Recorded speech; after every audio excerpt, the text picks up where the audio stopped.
All right, so we've got a lot to unpack today. Listeners have been asking us to really dig into Canada's stance on, well, India's territorial integrity, especially with all the recent back and forth, Yeah, it's been pretty impossible to ignore. to put it mildly. So we're diving deep into this new piece from NDTV. The title kind of says it all. There's one India. Canada reaffirms support for territorial integrity. Definitely eye-catching. Right. And it seems to have hit a nerve. What stood out to you when you first saw this? Honestly, just how direct it is. You don't usually see a country so openly reaffirming its stance, especially after, a year of what you might call strained relations. Yeah, strained might be putting it lightly. It feels almost, I don't know, out of character, like sending a really strongly worded letter in the age of texting. The article actually points out how unusual this kind of statement is. Is that really the case? Is it that uncommon for a country to be so blunt, especially about something this sensitive? Diplomacy is usually much more, subtle. It's all about whispers and nods, not these kind of big public declarations. For Canada's Deputy Minister for Foreign Affairs to come out so definitively, Yeah. well, it suggests they really want to hit the reset button with India. Interesting. Almost like a hard reset. Exactly. And it's interesting to note, this comes right after India's recent Lok Sabha election. Yeah. Their lower house of parliament, Yeah. where Modi secured that historic third term. Right. 3 for 3. And these new mandates often lead to these kinds of shifts in diplomatic wins. So maybe a little new term, new me strategy. Fascinating. Okay, but let's get into the thick of it. Let's talk about the issue that's been driving this wedge between the two countries. The killing of Hardeep Singh Nijjar, Yeah, that's where things get really complicated. to say the least. So Nijjar, a Canadian citizen, wanted in India on terrorism charges. His death last year really threw fuel on the fire. Understatement. Canada's conducting its own investigation, while India is claiming there were political motivations behind the killing. It's a tangled web. Definitely sounds like something ripped from the headlines, or maybe even a political thriller, with both countries trying to navigate this incredibly sensitive situation. And as if it wasn't complex enough already, this case also brings up the whole concept of extraterritorial jurisdiction, which sounds like a mouthful. What does that even mean, and why should our listener care? It's a mouthful for sure, but it's crucial to understanding these international disputes. Basically, it's when a country tries to prosecute someone for a crime that happened outside of its borders. You can imagine the legal headaches that causes. Oh, I bet. In this case, you've got dual citizenship, national security concerns, even the very idea of a country's sovereignty. It gets messy quickly. So Canada's stuck between a rock and a hard place, trying to balance their own investigations and legal obligations with India's demands for action.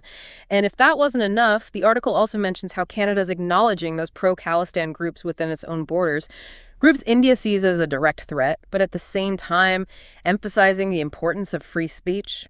That's a tough line to walk. Welcome to the constant struggle of a democracy. Balancing security concerns with fundamental freedoms is one of the biggest challenges any democratic government faces. How do you prevent potential harm while protecting the right to express views that might be, shall we say, unpopular? There's no simple answer, and we've seen this debate play out in various forms all around the world. It's like that saying, your right to swing your fist ends where my nose begins.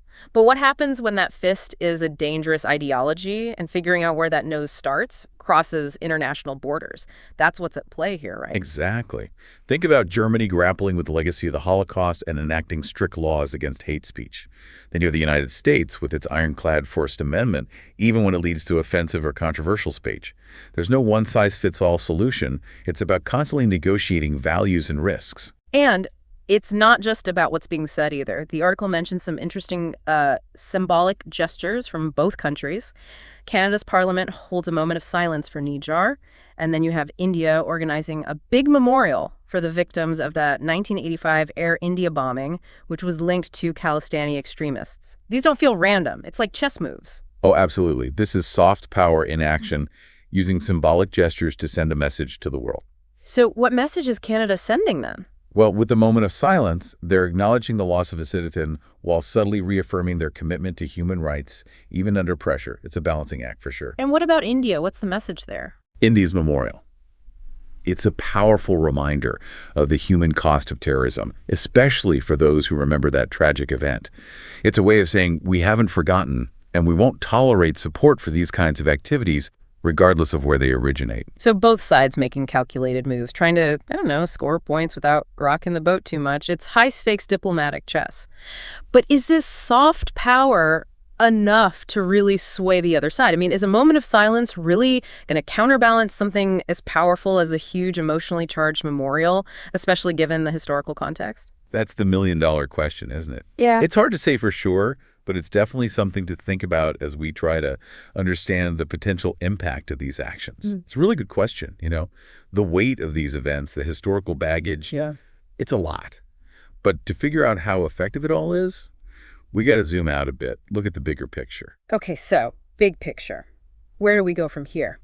The article mentions Canada seems open to restarting talks with India, about the serious issues. Is that a genuine olive branch or just more political maneuvering? It's a step in the right direction, that's for sure. By saying they're willing to talk, Canada's signaling they want to find common ground. And it's not like these two countries have always been at odds. There's a history of cooperation there. Right, there's something to build on. But let's be real, the Niger case isn't just going to vanish. How can they move forward with that hanging over everything? You've hit the nail on the head. That's the biggest hurdle. India wants to see Canada take action against, what they see as support for Khalistani separatism. They want extradition. Extradition for who, though? Individuals India deems a threat.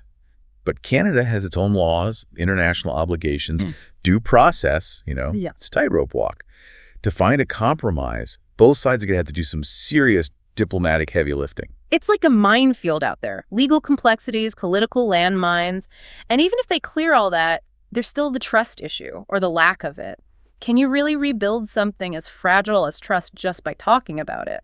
Trust is everything, especially between nations. And once it's broken, let's just say it's a lot easier to break than it is to fix. Symbolic gestures help, but actions speak louder than words. You know what I mean? They need to walk the walk. So what does that look like, walking the walk? What would actually signal some real progress? Security cooperation is huge.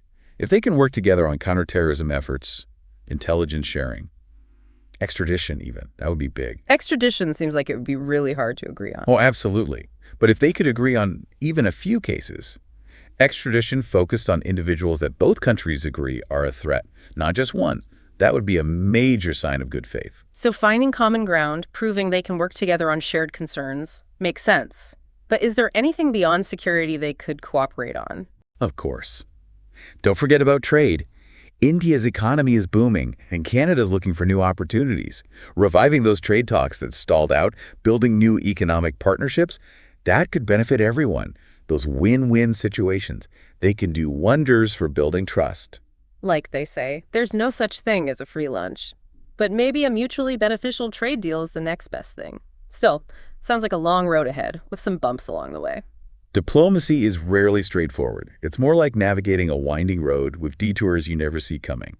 There will be setbacks, guaranteed. But what matters is the commitment to keep moving forward, even if it's one step at a time. It's a real balancing act. And it makes you realize just how much is going on behind the scenes, all the diplomatic maneuvering and strategizing we never really see. But going back to that one India statement, the one that kicked off this whole conversation, it does feel like a potential turning point. But maybe we're getting ahead of ourselves. Oh, it's definitely a bold move, a clear line in the sand. But is it enough to really overcome all the tension that's built up, to build a relationship that can actually last? That's the million-dollar question. At the end of the day, words are just words, right? Right. It's all about whether they follow through. So what happens now? What should we be watching for in the coming weeks and months? What does real progress actually look like here? Pay attention to the little things, the diplomatic visits, the agreements they sign or don't sign. Those are the real indicators. It's like reading between the lines, trying to decipher the code. Exactly. Well, this has been fascinating. This whole situation between Canada and India, it really highlights how incredibly complex global politics can be. Sure. It's this intricate dance of history and politics and national interests all playing out on a global stage. And the stakes are incredibly high. No doubt. We've covered a lot of ground, from the ins and outs of the One India policy to this whole idea of extraterritorial jurisdiction, and from balancing security concerns with free speech to understanding the power of symbolism in shaping international opinion. It's a lot to wrap your head around. It really is. And it just goes to show how important it is to be informed, to really understand the nuances of these issues. It's rarely black and white. There's so many layers, so many perspectives. And that's what these deep dives are all about, right? Trying to unpack those complexities and provide some much needed context. So for our listeners, as you continue to follow this story as it unfolds, because trust me, you'll want to keep an eye on this, think about this. What steps do you think Canada and India need to take to actually repair this relationship? What would a real, lasting reconciliation look like? It's a question worth pondering as we all try to navigate this increasingly complex world.